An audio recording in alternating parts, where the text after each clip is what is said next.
the heart and soul behind every business.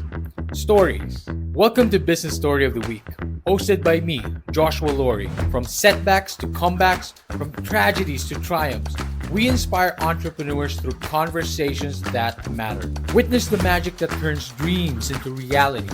Whether it's your career, business, or life, your success is always one story away. This is Business Story of the Week. Hi, this is Dr. Danny Brassell, and welcome to Business Story of the Week with Joshua Laurie. That is Dr. Danny Brassell, the beautiful man, the man of the day. And I am your host, of course, Joshua, and here to speak. Dr. Danny is our guest for today. And our question is, well, who is the Jim Carrey with a PhD? I love that. Dr. Danny Brassell is a highly sought after speaker, trainer, and coach known as the Jim Carrey with a PhD.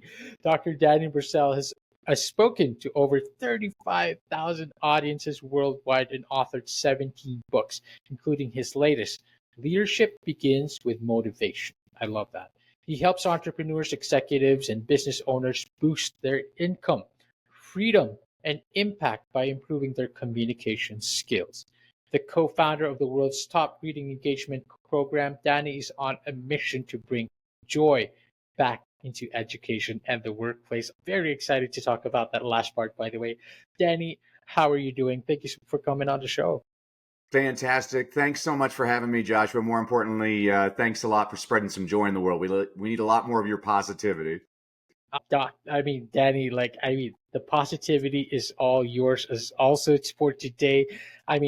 I'm here just sharing the energy as well, but you are out there preaching this message.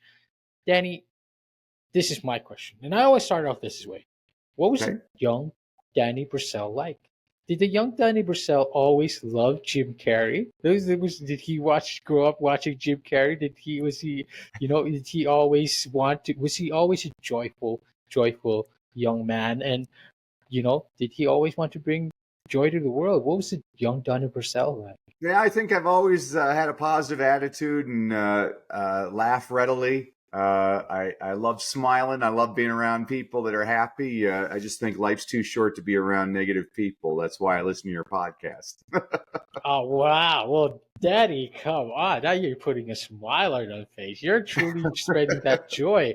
Well, Danny, look, where does this all begin? I feel like what were the pivotal moments in your life where you say, like you said, you've always feel like you've always been, happy person, a happy-go-lucky, you've always loved it. But Danny, where do you feel like you got into the business leadership, business coaching, consultancy, and why was joy the center of it all? Yeah, that's actually a great question, Joshua. So I'll respond. I was speaking in India several years ago. I spoke to about 5,000 students, and this little boy, after the presentation, he comes up to me. Wow. He's about 6 years old, and he has tears in his eyes. And I notice he's missing his left arm, and he just says, "Well, how can I succeed?" And so I bend down, I get into his eye level, and I say, when I was a little boy, I went to 18 different Wow. schools before I was 12 years Wow. old. Everybody called Wow. me stupid because I stuttered. And eventually I Wow. went to a school where a teacher, she sat down with me and she would sing things to me and I would sing Mhm. them back. It's kind of like the movie The King's Speech. And eventually I Mhm. lost my stutter and I became a swan. But I looked at that Wow. little boy and I said, isn't it interesting that the little boy everybody said was stupid and didn't talk right now gets paid vast sums of money to go around the world to do what? And he just got this big grin on his face and he said, "Speak." I'm like, "Yeah, don't let anybody ever tell you what you can't do. The world is your oyster." So I think all of us face Wow. adversity, and some people let the adversity get to them, and some people overcome it. And so I've been blessed to have a drive that helped me overcome it. Wow, that is such a cool story and a great way to, to get yourself motivated. I mean, what better motivation than to change people's lives and have that kind of drive to always motivate others. Speaking of motivation, that is the title of your book. Leadership begins with motivation. First off, again, you got into business leadership, you got into business consultancy, you talk to entrepreneurs, executive business owners. Does leadership begin with motivation? And what does joy have to do with motivation? Well, so those are good questions, Joshua. So the Leadership Begins with Motivation book, when I was a middle school teacher, I was the only teacher in the school that none of my students were ever tardy. And the reason was because I always started off with by reading aloud a Paul Harvey story. Paul Harvey, this is way before your time. He used to come on the radio every day and he'd say, "I'm Paul Harvey," with the rest of the story. And for 5 minutes, you're listening to his story, trying to figure out who's he talking about or what's the business or whatever.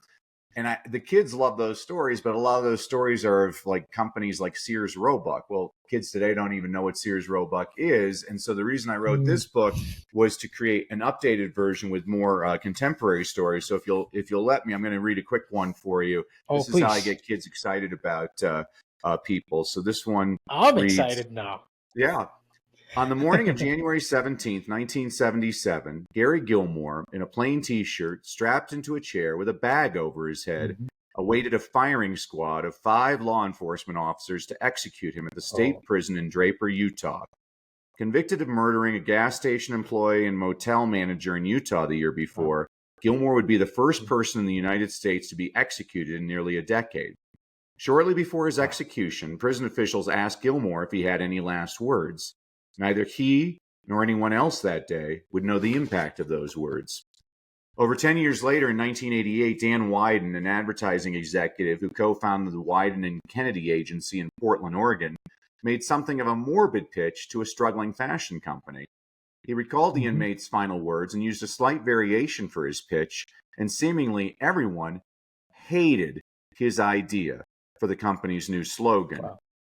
Trust me on this one, Wyden implored the company's co-founder.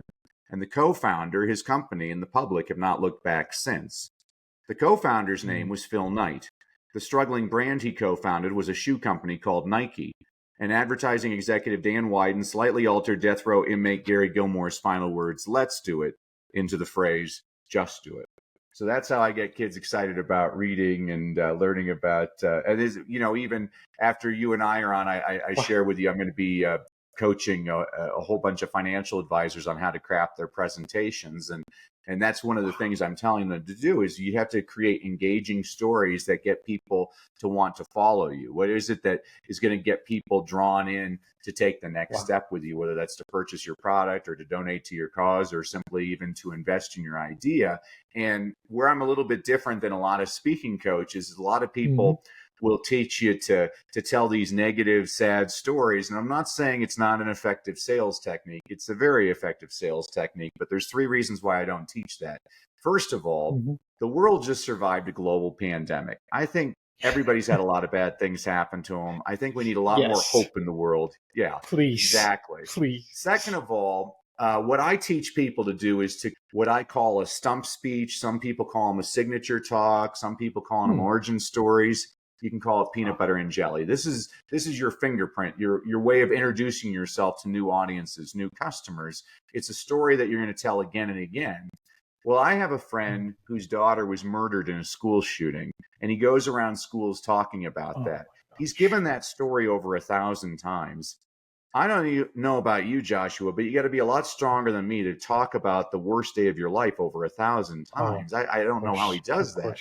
But third, and this is where people get angry with me, I have one objective when I'm on stage. I want you to leave feeling better than when you came in. I want you smiling, laughing, happy. I can tell the same jokes and funny stories again and again. And I believe there's something admirable in the objective of trying to get people to feel better about themselves. I believe when you tell that same sad story again and again, by the 20th time you've told it, now those are crocodile tears, and now you're being manipulative. And again, I'm not saying it's not an effective sales strategy. It's very effective. But I don't want to have to take a shower after I give a speech. I want to have good intentions and do things for the right reasons. And so I made a very conscious choice that when I work with people, we're going to create presentations that are positive and uplifting that bring people some joy. I love that. And first off, I love that your peanut butter and jelly.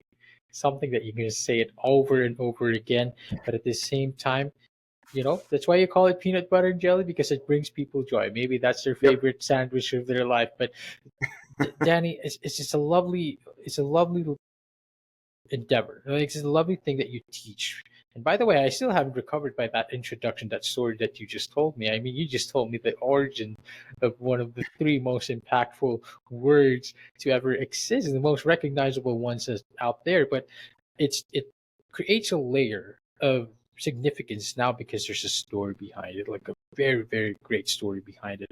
And I think all stories are significant in that sense, whichever way, because they're significant to us, and the way we tell them makes it more significant to others. Danny, I love that. I love, first of all, that you teach this. You teach this as executive. You teach them how to craft their stories, craft their peanut butter and jelly, craft their stump stories. Danny, you are on a mission to bring back joy into education. This is something that you are doing as well. And you said there's like, after the pandemic, we need more positivity in the world. How are you doing this right now? How are you bringing back joy into education and joy into the workplace? And what do you think we as individuals can do every day to do the same? That's a great question, Joshua. So I still speak over 100 days a year all over the world, really just trying to remind people why they do what they do. And Mm-hmm. I have a policy in life. I always tell people I take my job seriously. I don't take myself too seriously because I ain't all that, and neither are you. And if you think you're all that, teach kindergarten for a week. Those little ones will set you straight. I had a little girl once raise her hand. I'm like, LaShonda, question. And she's like, Miss Brassell, when are you going to trim your nose hair? I'm like, this afternoon. Thanks for bringing that to my attention, LaShonda. I ain't all that. I need to, I got to stop taking myself so dang seriously. I think if people would laugh together, a lot more problems would be solved.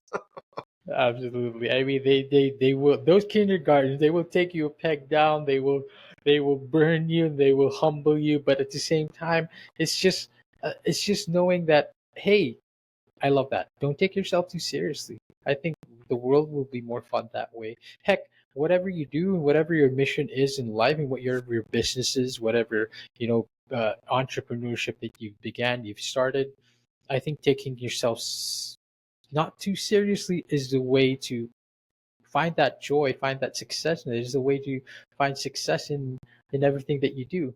Danny, of course, this is constantly what you teach around the world and the mission that you do. And the website is dannybrassell.com. Brassell is spelled Brasse and double S, double L. And dannybrassell.com is the website. Danny, where else can we find you? Where else can we learn more about you? I'm very, very interested. I hope we had a longer time on this. Yeah.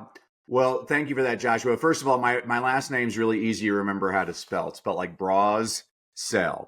No, I never took any grief over that as a child. And it's a thank you to you and your audience for listening to me. I wanted to give everybody a couple of freebies. So if you go to freegiftfromdanny.com, again, freegiftfromdanny.com, I'm going to give everybody a complimentary e-copy of my book, Read, Lead, and Succeed.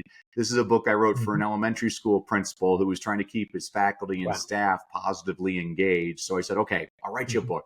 So every week I give you a concept, an inspirational quote, an inspirational story, a book recommendation on a book you should read, but you're probably too lazy because you're an adult. So I also give you a children's picture book that demonstrates the same concept. You can read that in 5 minutes.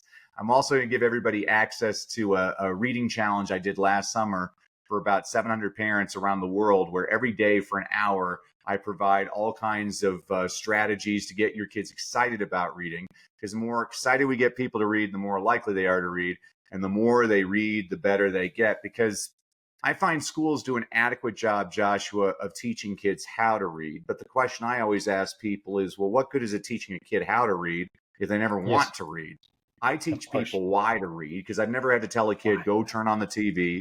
I've never had to tell a kid, go play a video game. And I never want to have to tell a kid, go read. I want them to choose to do it on their own because they love it. And there are simple strategies that I share with people. And you can get both of those goodies at freegiftfromdanny.com. And I just really thank you for having me today, Joshua. I wish we had more time together.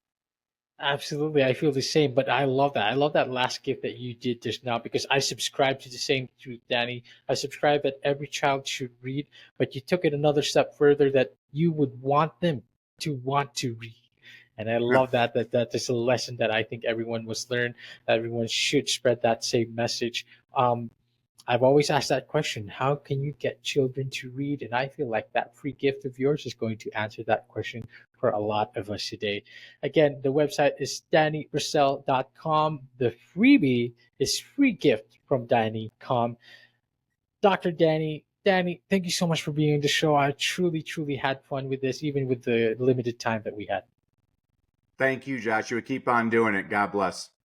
And keep on doing the joy and spreading that the same thing as well to all our audience and listeners. I hope you found the value here, found the joy, found some fun in this time, in this episode. Thank you for watching, and thank you for being here with us on the episode.